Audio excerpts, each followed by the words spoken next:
Two people in North Carolina face charges after officials found a body believed to be a missing 18-year-old from the upstate. Deputies arrested Joshua Newton and Victoria Smith in connection to the death of Kierstyn Williamson.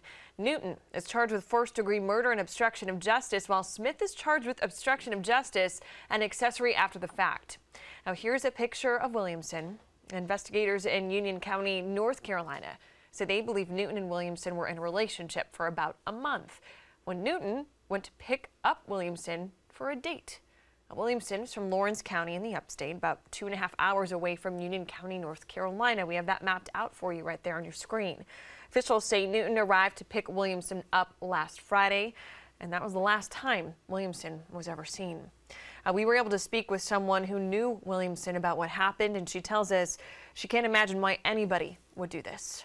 He was just such a good person. I don't think I would ever understand why something like this could happen to somebody like that. It just makes no sense.